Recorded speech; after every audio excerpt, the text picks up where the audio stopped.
Allah subhanahu wa ta'ala describes who He loves in the Quran. And subhanAllah, there are 8 different categories of those people. Today I'd like to talk about the 3rd category, and that is those who are constantly repenting to Allah subhanahu wa ta'ala. Allah subhanahu wa ta'ala says, Inna Allah yuhibbu tawwabin. Indeed, Allah loves those who are constantly turning back to Him, repenting, asking Allah to forgive them. Tawbah can be explained in different ways. I think Ibn Ashur does a wonderful job when he describes 3 main components: al-ilm, al-hal, al-amal. What are these 3 things? Al-ilm means the knowledge. You have to have the right knowledge. You have to understand that what I did was wrong and I'm not going to justify it for myself. It was wrong and I'm repenting. I'm asking Allah to forgive me for what I did. That's number 1. Number 2 is al-hal, the state that you're in. What does that mean?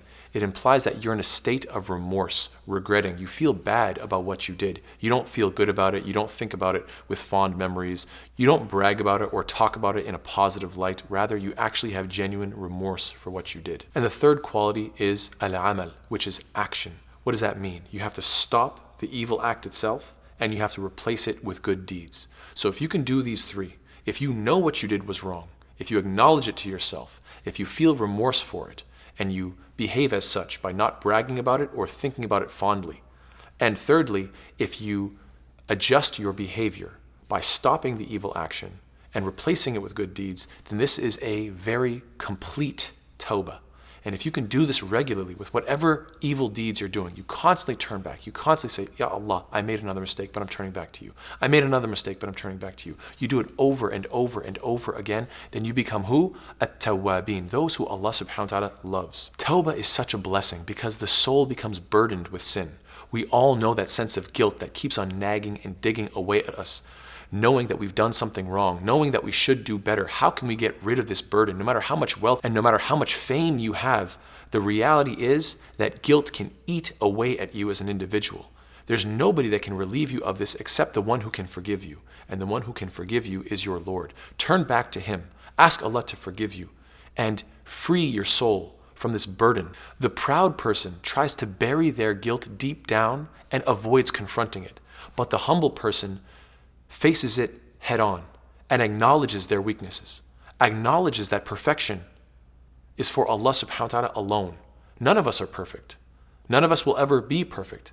But as long as we can acknowledge our weaknesses, as long as we can keep turning back to Allah ta'ala and sincerely repenting and trying to be a better person, then inshallah this is what is going to earn you Allah's love. Tawbah is so beautiful because it's the recognition that you can be better. A proud person says, I'm as good as can be, and therefore there is no room for improvement. Whereas the one who is the ta'ib, the one who is constantly turning back to Allah and repenting is recognizing, I can do better, I can keep growing, I can keep improving. Don't let this sin fester within your heart because it's going to manifest itself in all kinds of ugly ways.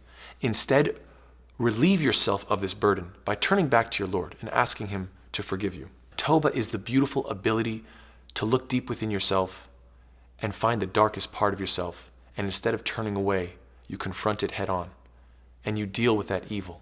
It is only when you can look at the worst part of yourself and acknowledge the darkness within you that you can grow from it, improve yourself, and inshallah ta'ala reach your best and your highest potential. They say a winner is somebody who never let losing stop them. This is so true in sports. A person loses over and over and over again, and finally, after so much hard work, they develop the skills to be a winner. SubhanAllah, it's the same thing when it comes to your heart. It's the same when it comes to your soul. You have to continuously turn back and say, Ya Allah, I failed, but I'm here to try again, and again, and again, and I'll never stop. Why? Because the Prophet ﷺ says it so beautifully. Please remember this hadith. Wallahi la yamallu Allahu hatta tamallu, which means, by Allah, Allah will not tire until you become tired. In other words, what? You can keep repenting over and over again and then go back to the same sin. But as long as you're sincere again, and then you go back to the same sin, but then you become sincere again. No matter how many times you come back sincere to Allah saying, Ya Allah, I'm struggling with this addiction. I know I've done it 100 times, but I'm going to repent 101. I know I've done it 200 times. I'm going to do 201. As long as you keep on coming back, subhanAllah, Allah will not tire until you get tired. So just keep coming back. Because this is the state of the believer. You'll never reach perfection. You're never going to be done with repenting. You're always going to make mistakes. Just accept that that's part of the process, and because of that, you are always improving. May Allah subhanahu wa ta'ala make us of those who are humble, that can always acknowledge our weaknesses and our sins, are constantly asking Him to forgive us over and over again, and that we never tire from this, so that indeed He can love us. Ameen ya Rabbil Alameen. Jazakallah khair. Wassalamu alaikum wa rahmatullahi wa barakatuh.